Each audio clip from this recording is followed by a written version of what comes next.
Pourquoi est-ce que, il y en a plusieurs, tu tombes dans le péché aujourd'hui, demain tu demandes pardon et tu es vraiment sincèrement désolé? Et le troisième jour, tu retombes encore dans le péché. Masturbation encore, impudicité.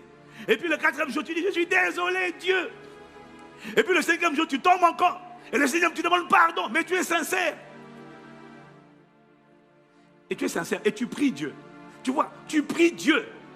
Mais la question, c'est qu'est-ce que tu vois de toi-même? Parce que c'est pas le péché, le démon, c'est pas le démon. C'est l'image que tu as de toi. Dieu m'a dit, quand tu vois quelqu'un comme ça, c'est comment il se voit qu'il faut changer. Ça veut dire que tu te vois, quand tu fermes les yeux et que tu vois toi, tu vois quelqu'un en train de lutter. Tu ne vois pas quelqu'un de libre. Non. Dans ton subconscient, l'image que tu as de toi, c'est le gars qui essaie qui est en train de noyer, de se battre pour survivre. Tu n'as pas de toi l'image de quelqu'un qui est assis, qui est triomphateur, qui est libre du péché. En fait, la raison pour laquelle tu demandes pardon aujourd'hui, demain tu te repens, après demain tu demandes encore pardon, après et tu changes. Donc tu tombes, tu te relèves, tu tombes, tu te relèves. C'est parce qu'il y a une image mentale de toi, de quelqu'un qui n'est pas debout et établi. Quand tu te vois, tu ne vois pas un portrait d'un roi. Tu vois un portrait de quelqu'un qui est dos bossu, d'un esclave qui est en train de subir. Et c'est ça qui est en train de se passer dans ta réalité. Le jour où tu es bien disposé, tu dis aujourd'hui je ne cède pas.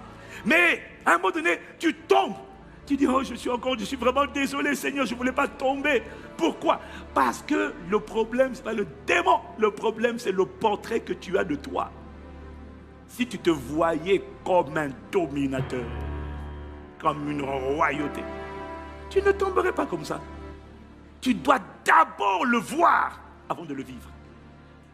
Toi, tu veux le vivre avant de le voir. Ça ne marche pas. Alors on est en train de faire les soins pastoraux, on est en train de prier, on est en train d'essayer, par la prière, de délier, de chasser un démon, de délier quelqu'un, mais qui, lui, quand il voit son portrait dans son subconscient, il se voit attaché. On veut détacher quelqu'un qui se voit attaché. Ça ne marchera jamais. Voilà pourquoi on prie, on crie, ça a l'air d'aller, et demain on apprend qu'il est retombé. Pourquoi? Parce qu'on n'a pas travaillé d'abord l'image qu'il a de lui-même, le portrait. Voilà pourquoi Jésus-Christ envoyait d'abord la parole. La parole, avant de chasser, de libérer les prisonniers, doit d'abord guérir un cœur brisé. Doit d'abord guérir, doit d'abord réparer. Voilà pourquoi ça commence toujours par la parole et non par la prière. Il faut d'abord envoyer la parole, que la parole guérisse d'abord l'âme avant de guérir le cœur, de guérir le corps.